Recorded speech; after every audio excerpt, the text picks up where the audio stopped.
এই তার কাটুয়া জীবনে শুধরাবে না। শুনুন, শৃঙ্খলার জন্য এই শত শত কোটি টাকা মেসিকে দেখিয়ে লুট করার জন্য মমতা ব্যানার্জি দায়ী, তার দায়ভার স্বীকার করে শুধু ক্ষমা চাইলে হবে না, তার উচিত যদি লজ্জা থাকে পদত্যাগ করা। এই তো আপনার লজ্জা আছে শুভেন্দুবাবু? আপনার লজ্জা আছে? লজ্জা শুনুন করুন তো। কোথায় কোথায় পদত্যাগ, কোথায় কোথায় পদত্যাগ। মমতা ব্যানার্জি কি হবে? মমতা ব্যানার্জি পদত্যাগ করবে, আপনি রাজভবনের রাজ্যপালকে ম্যানেজ করে গিয়ে টুক করে চারটে বসে পড়বেন। মানে গণতান্ত্রিক উপায় হারাতে পারছেন না বলে পদত্যাগ, গণতান্ত্রিক উপায় হারাতে পারছেন না বলে রাজ্যের টাকা বন্ধ, গণতান্ত্রিক উপায় হারাতে পারছেন না বলে যাতা করা, রাজ্যকে বঞ্চনা করা, বঞ্চিত করে সব বাঙালি দেখে নিয়েছে। এখন কোথায় কোথায় পদত্যাগ? আরে দাদা, কালকে একটা বিশৃঙ্খলা ঘটেছে, কিন্তু ঘটনাটা ঘটিয়েছে প্রাইভেট কোম্পানি, সরকার আয়োজিত প্রোগ্রাম ছিল না। এবার আপনি আমার একটা কথা বলুন, আপনাদের সরকার আয়োজিত মহাকুম্ভে 200 জনের ওপর মানুষ মারা গেছে, সংখ্যাটা অনেকে বলে 500-র ওপর, সরকার ডেড বডি চেপে দিয়েছে। সরকার আয়োজিত প্রোগ্রাম ছিল, কুম্ভ মেলা, মাথায় বাবা যোগী, তার মাথায় বাবা মোদি। আপনি যাকে বাবা বলেন, আপনি বলেন আমি মোদির বাচ্চা, তা আপনি মোদির বাচ্চা মনে হচ্ছে আপনার বাবা মোদি। তারা প্রোগ্রাম অ্যারেঞ্জ করেছিল, কিছু হয়েছে? পদত্যাগ করেছে যোগী, পদত্যাগ করেছে মোদি, বাদ দিন। বালাসোরে ট্রেন অ্যাক্সিডেন্ট, রেলমন্ত্রী পদত্যাগ করেছে, প্রধানমন্ত্রী পদত্যাগ করেছে, কতগুলো মানুষ মারা গেল, 300-র ওপর মানুষ, বাদ দিন। দিল্লিতে বিস্ফোরণ, লালকেল্লার কাছে কতগুলো মানুষ মারা গেল, অমিত শাহ পদত্যাগ করেছে, নরেন্দ্র মোদী পদত্যাগ করেছে, বাদ দিন। পুলওয়ামা আক্রমণ, ঢুকলো জঙ্গিরা, আমার 40 জনের ওপর সেনা মারা গেল, বাসের মধ্যে বিস্ফোরণ, নরেন্দ্র মোদী পদত্যাগ করেছে, স্বরাষ্ট্রমন্ত্রী পদত্যাগ করেছে। নির্লজ্জের মতো শুধু পদত্যাগের কথা বলেন, লজ্জা করে না? কোনো কনস্ট্রাকটিভ ক্রিটিসিজম নেই। মুখ্যমন্ত্রী পদত্যাগ করলে আপনার 16 কলা পূর্ণ, আপনি মুখ্যমন্ত্রী হয়ে যাবেন। ভোটে জেতার বালাই নেই, মানুষের ভোট পান না, তাই নির্লজ্জভাবে এখন বুঝতে পারছেন 50টা সিট পেতে গেলেও একদম যাতা অবস্থা হয়ে যাবে, সেই কারণে মুখ্যমন্ত্রী পদত্যাগ। আরে দাদা, প্রোগ্রামটা প্রাইভেট কোম্পানি অর্গানাইজ করেছে, সেই প্রাইভেট কোম্পানি অর্গানাইজ করেছে, তাদের তরফে অনেক ভুল ছিল। প্রথম ভুল, কেন ওখানে একটা স্টেজ করা হলো না? একটা স্টেজ করলেই যারা ঘিরে রয়েছে তাদেরকে ফিল্টার আউট করা যেত। স্টেজে লোক থাকতো, শুধু মেসি উঠতো, ক্রীড়ামন্ত্রী যিনি আছেন তিনি উঠতেন, যিনি অর্গানাইজার তিনি উঠতেন, ব্যাস, আর কেউ না। আর মেসি সিকিউরিটি থাকতো 2-3 জন, সবাই দেখতে পেত। সেকেন্ড অপশন কি করা যেত? একটা হুট খোলা জিপ ভাড়া করে সেখানে মেসি উঠতো, বা তার সঙ্গে খুব জোরে 1 বা 2 জন থাকতো, বাকিরা সব পেছন পেছন মিছিল করে আসতো, আর মেসি ওই জিপে ঘুরে গোটা মাঠটা দুবার প্রদক্ষিণ করে দিত, গল্প শেষ হয়ে যেত। আর আমাদেরও একটু নিজেদের দিকে তাকানোর প্রশ্ন আছে। আমরা বাংলাদেশকে নিয়ে প্রায় ব্যঙ্গ করতাম যে তারা তাদের প্রধানমন্ত্রীর বাসভবন ভেঙে এই জিনিস ওই জিনিস কুড়িয়ে নিয়ে চলে এসছে। কালকে আমরাও কিন্তু সেই জিনিসেরই রিফ্লেকশন করেছি। আমার পয়সা নষ্ট হয়েছে, আমি মেসিকে দেখতে পাইনি, তার জন্য আমার রাগ হওয়াটা খুব স্বাভাবিক। পাবলিকের জায়গায় আমি থাকলে আমিও ক্ষিপ্ত হতাম, আমিও প্রতিবাদ করতাম। যদিও আমি মাঠে যাইনি, আমিও প্রতিবাদ করতাম, কিন্তু তার জন্য আমি যে জিনিসটা ভেঙে নিয়ে চলে আসছি ওটা তো সরকারি সম্পত্তি। ওই চেয়ারটা যে ভাঙছি, জিনিসগুলো যে ভাঙছি, কার্পেট তুলছি, এগুলো সরকারি সম্পত্তি। আর এই সরকারি সম্পত্তিটা জনগণের ট্যাক্সের টাকায় করা, কারণ স্টেডিয়ামটা সরকারি, সেই স্টেডিয়ামটা ভাড়া নিয়েছিল একটা প্রাইভেট অর্গানাইজেশন প্রোগ্রামটা করবে বলে।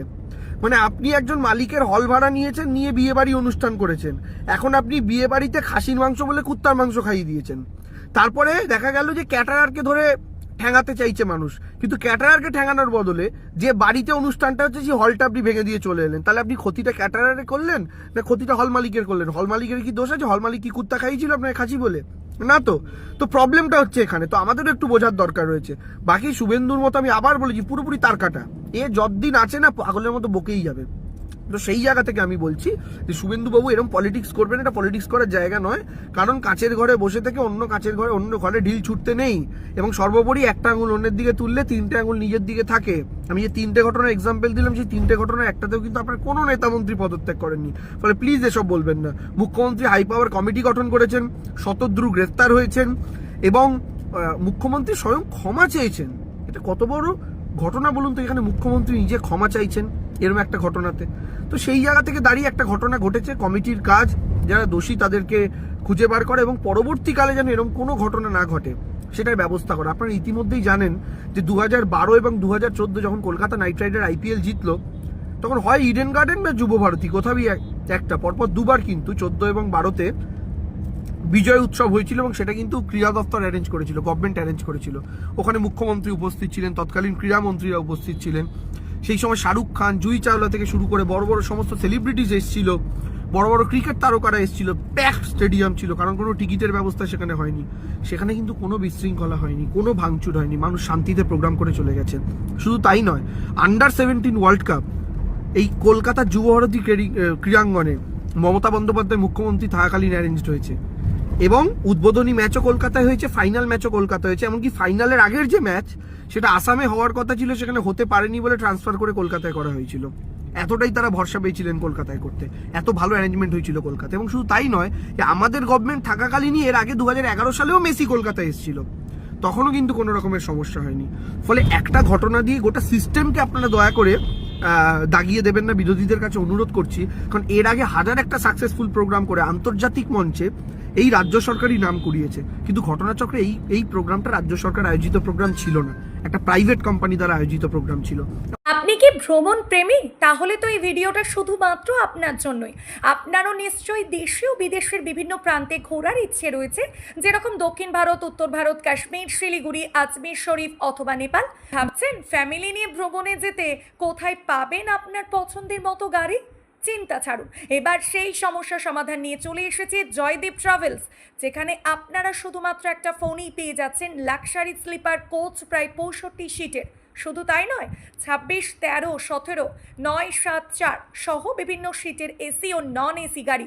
এছাড়াও জয়দীপ ট্রাভেলসের মাধ্যম দিয়ে অতি অল্প খরচে আপনারা দেশ বিদেশের বিভিন্ন প্রান্তে ভ্রমণ করার সুবর্ণ সুযোগ পেয়ে যাচ্ছেন। তাহলে আর দেরি কেন? আজই যোগাযোগ করুন হুগলি জেলার সীতাপুরের জয়দীপ ট্রাভেলসে। যোগাযোগ নাম্বার 7908901639 অথবা 7479005028।